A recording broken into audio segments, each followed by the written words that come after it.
Can a sub $300 Les Paul style guitar hold its own against a Gibson costing over 4 times as much? I put the Fesley LP900 to test, comparing specs and, most importantly, the feel and the tone. Is this budget-friendly guitar a hidden gem? Does it deliver the goods? Let's find out.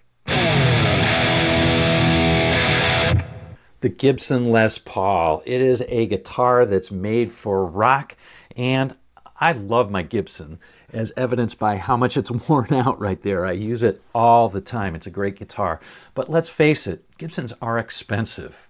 Enter the Fesley FLP900 guitar, a sub $300 and more like $250 depending on the finish that you get. Now the question is, of course, does it really replace the Les Paul, which is the style, obviously, that it's got? So we're going to go over the specs, the fit and finish, and then we'll do tone samples to compare to the Gibson that I just showed you. Let's start with the specs, because if it doesn't have the specs, it obviously won't compare. Let me show you.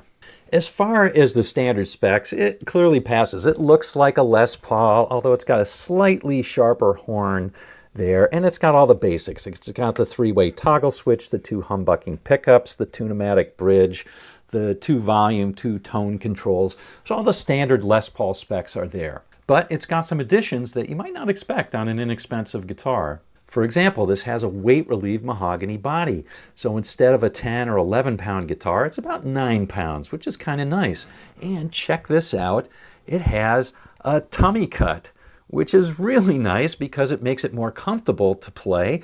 And it has an upper neck access cut here too, right here. And look at the neck joint, nicely rounded. So access to the upper frets is pretty easy. Finally, check this out. This is a bone nut. Not something that you'd expect to see on a sub $300 Les Paul style guitar. So some pretty nice specs. But if they're not done well, what good are they, right? So let's check out the fit and finish on this. Now I have to say, I think this is a very nice looking guitar, and I didn't see any finish blemishes on this. So I think they did a really good job with that. It feels great. Now, if black isn't the color for you, they also have a gold top and a cherry sunburst, so that may be more your thing.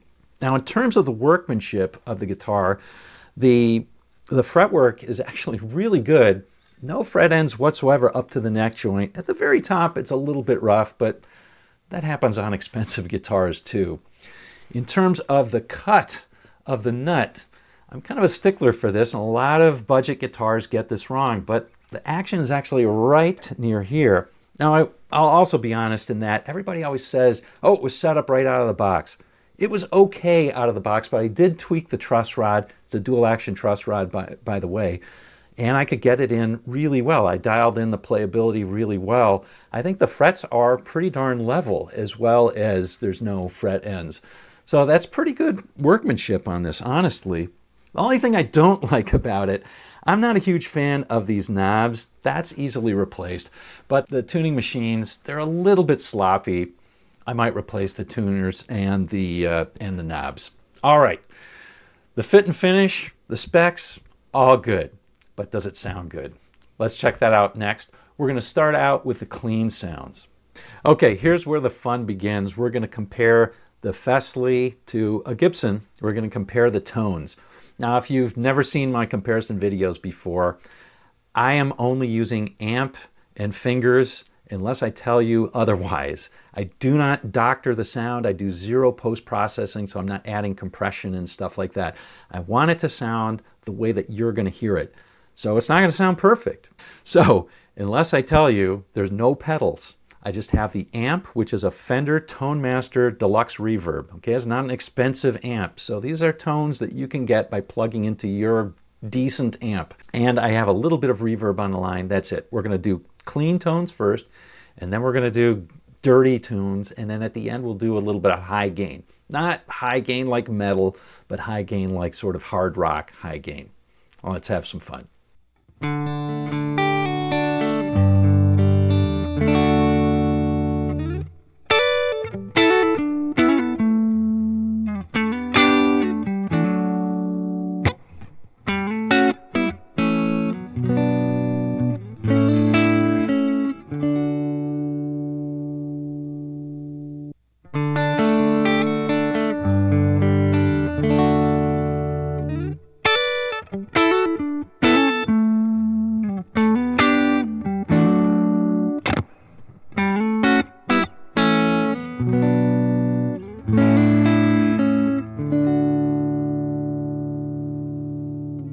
Okay, now middle position clean. Remember, there's no pedals on this.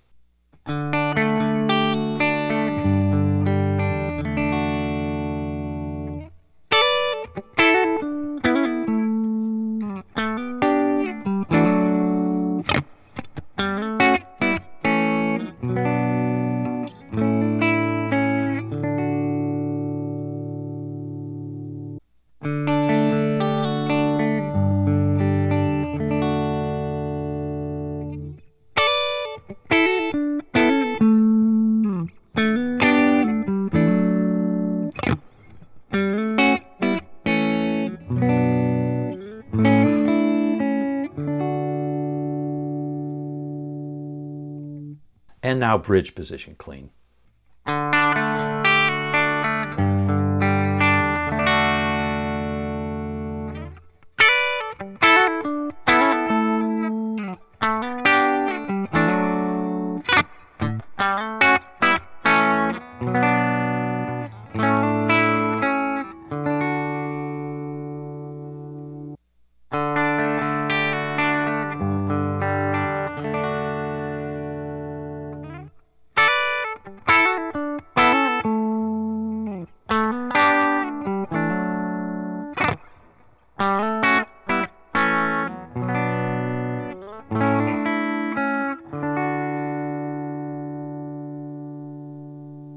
All right, now let's hear some dirty sounds to make that comparison. All I'm doing is I'm going to turn up the volume on my amp to get a little bit of overdrive on it. No pedals still. Okay, let's start with the neck position.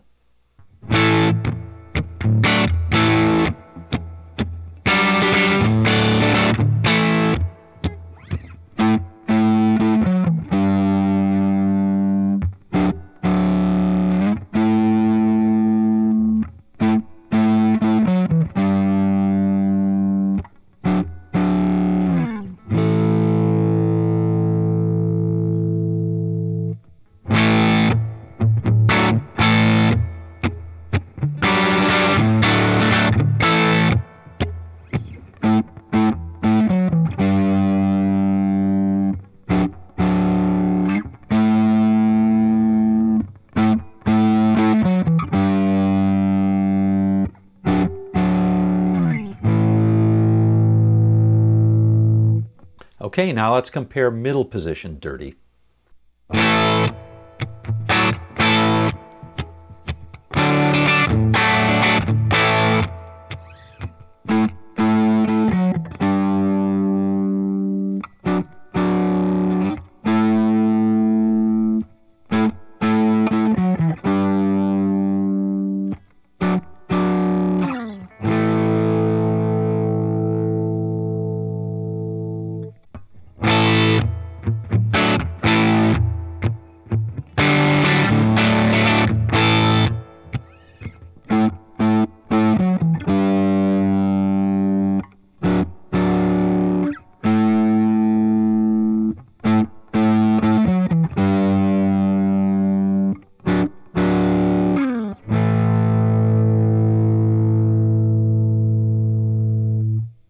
Okay, now let's compare bridge pickups with a little bit of a dirty sound.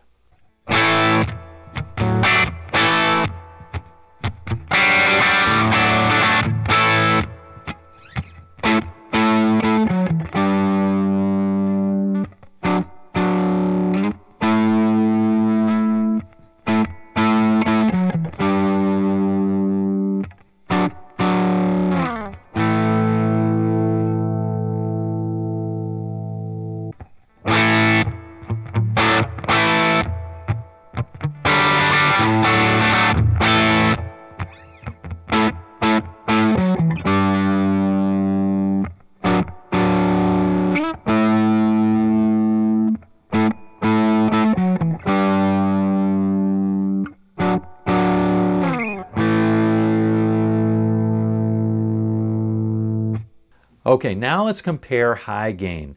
All I'm going to do is I'm going to click on my Nobels ODR on top of the dirty sound. So we're not talking about a metal high gain, not super high gain, but sort of like a hard rock high gain. I'm just going to compare the bridge pickup sounds on these. So let's go ahead comparing high gain sounds.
So there you go, specs, feel, and tone.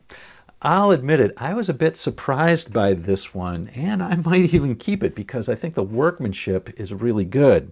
Now, if I do keep it, I'll be replacing the tone knobs and the tuners, and I'll probably drop in a pair of Seymour Duncans or something like that, although I don't think the stock pickups were bad, so it's kind of shocking. But I find myself reaching for this guitar quite a bit, despite the fact that I have a ton of other guitars. It just really feels good, and I think it sounds pretty good too. So fun to play. If you want to check it out, I put a link below in the description of the video. And if you like these comparison videos, you might want to check this out because I do lots of those comparisons. All right, we'll see you on down the road.